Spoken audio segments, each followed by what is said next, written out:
பகுதிகளில் வந்து தாழ்வான பகுதியில் இருக்கிற அபார்ட்மெண்ட்லாம் வந்து கிளியர் பண்ணாம இந்த வீடுகளில் மட்டும் சின்ன சின்ன வீடுகளை மட்டும் கிளியர் பண்றதா குற்றச்சாட்டு.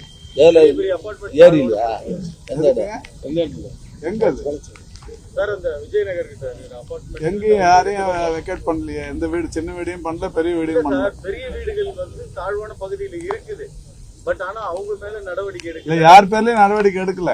ஏன் நீங்களா நடவடிக்கை எடுக்கணும்னு நினைக்கிறீங்க? யார் பேர்லயும் நடவடிக்கை எடுக்கல.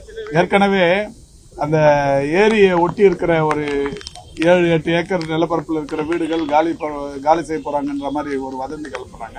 காலி செய்யல, கணக்கு எடுத்தாங்க. மாண்புமிகு தமிழ்நாட்டின் முதலமைச்சருடைய அறிவுறுத்தலுக்கு ஏற்ப அங்க போய் அவங்களுக்கு அதை தெளிவுபடுத்தணும். அது எதுவுமே கிளியர் ஆயிடுச்சு. அது தேசிய பசுமை தீர்ப்பாயத்தின் சார்பில் ஒரு வழக்கு, அதுக்காக ஒரு கணக்கெடுக்க வேண்டியது இருந்தது. கணக்கெடுத்து மட்டும் கொடுத்துருக்கிறோம். எந்த குடியிருப்பையும் காலி பண்ணல.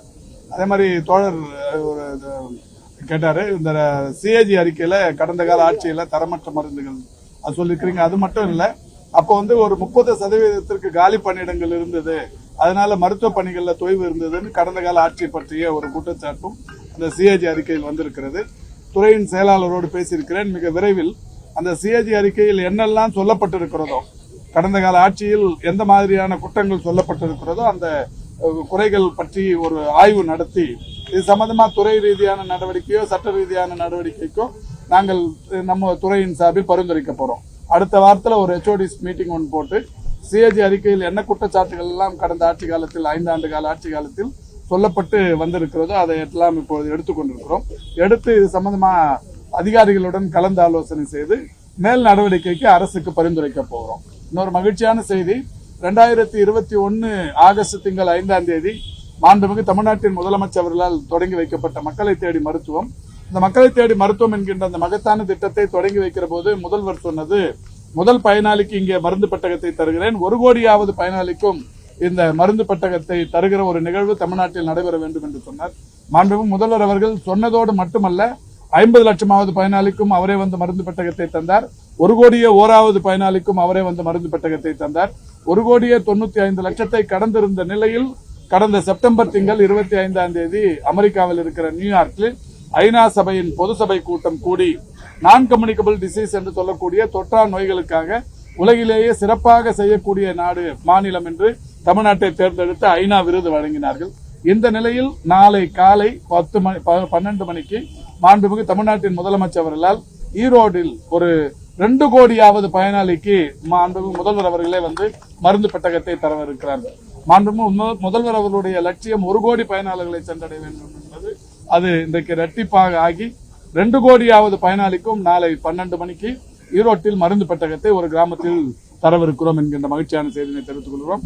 மாண்புமிகு அமைச்சர் அவர்கள் இன்று காலை வந்து நம்முடைய இந்த சைதாப்பேட்டையில் இருக்கிற 500க்கும் மேற்பட்ட இந்த நகர்ப்புற மேம்பாட்டு வாரியத்தின் குடியிருப்புகளை ஆய்வு செய்து இவர்களுடைய நீண்ட கால கோரிக்கை என்பது பல்வேறு காரணங்களினால் மாண்புமிகு அமைச்சர் அவர்களே சொன்னதைப் போல இதில் கட்டுமான பணிகளில் கொஞ்சம் தொய்வு இருந்தது. அதை வேகப்படுத்தி அமைச்சர் அவர்கள் அடிக்கடி தொடர்ந்து நம்முடைய மேலாண்மை இயக்குநர் அவர்களின் மூலம் இதை கண்காணித்து இப்போது ஒரு நிறைவு நிலைக்கு வந்திருக்கிறார்கள். இப்போது மின்சார வாரியத்தின் சார்பில் கேபிள் அமைக்கிற பணிகள் நடைபெற்றுக் கொண்டிருக்கிறது. இந்த 500க்கும் மேற்பட்ட வீடுகளுக்கு தனித்தனி மீட்டர் பொருத்தும் பணிகள்லாம் ஒரு 10 நாட்களில் முடித்து தருவதாக அதிகாரிகள் சொல்லியிருக்கிறார்கள். இந்த நிலையில் முதல் வாரம் இந்த பயனாளிகளை தேர்வு செய்யும் பணி, யாருக்கு மேல் வீடு யாருக்கு கீழ் வீடு, இந்த குலுக்கல் முறையில் அந்த தேர்வு செய்யும் பணி துறையின் சார்பில் நடத்தப்படவிருக்கிறது.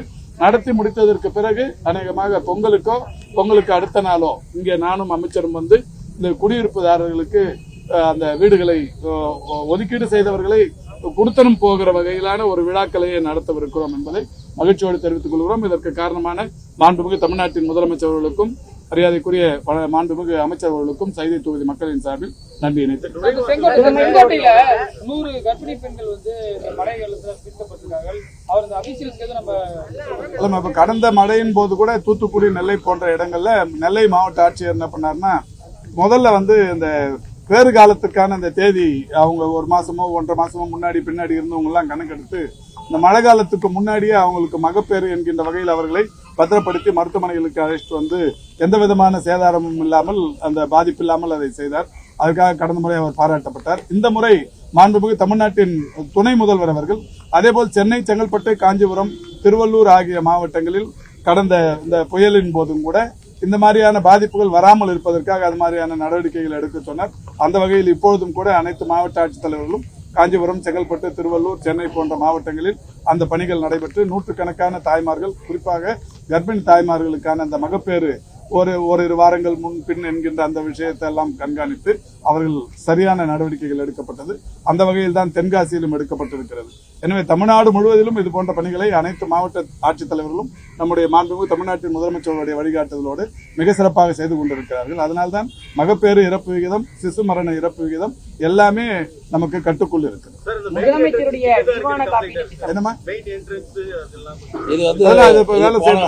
போன வாட்டி இப்ப நம்ம டிசைன் நம்ம ரெடி பண்ணல, நம்ம ஆட்சியில போன ஆட்சியில இருக்கிறது. இப்ப நம்ம கட்டுற வீடுகள்லாம் வந்து கிட்டத்தட்ட வழிகள்லாம் அதிகமா வச்சுதான் கட்டுறோம்.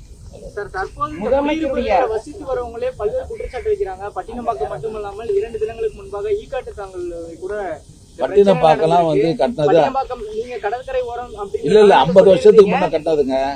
இல்ல அதான் நான் ஏற்கனவே சொன்னேன். ஏகனாபுரம் உள்ள பகுதியை குடியிருப்பதில் நேற்றைய முன்தினம் கூட ஏகனாபுரம் இந்த ஈக்காட்டு தாங்கல் பக்கம் இருக்கக்கூடிய அந்த பகுதியில கூட ஈக்காட்டு தாங்கல் குடிசை மாற்று வாரியமே இல்லங்க. ஈக்காட்டு தாங்கல் குடிசை மாற்று வாரிய வீடுகளே இல்ல. எந்த இடத்துல சொல்றீங்க? ஏகனாபுரம் அந்த பகுதி. அது ஏகனாபுரம் எங்க இருக்குன்னு அது சொல்லுங்க. எந்த மாவட்டத்தில் இருக்கு அது தெளிவா சொல்லுங்க. காஞ்சிபுரம் மாவட்டம். அது காஞ்சிபுரத்தில் இருக்கு. ஈக்காட்டு தாங்கலுக்கு காஞ்சிபுரத்துக்கு என்ன சம்பந்தம் இருக்கு? கிடையாது. தரைத்தளம் பகுதியில 2 பெண்கள் வந்து காயமடைந்து எந்த ஏரியா கரெக்டா சொல்லுங்க. அவர் கேள்வி கேட்கிறேன். அதாவது ஒன்னே சொல்றேன். இல்ல ஒன்னே சொல்றேன் கேட்டுங்க. தலைவர் தான் 70ல கொண்டு வந்தாரு. 40 வருஷம் 50 வருஷம் இருக்குது.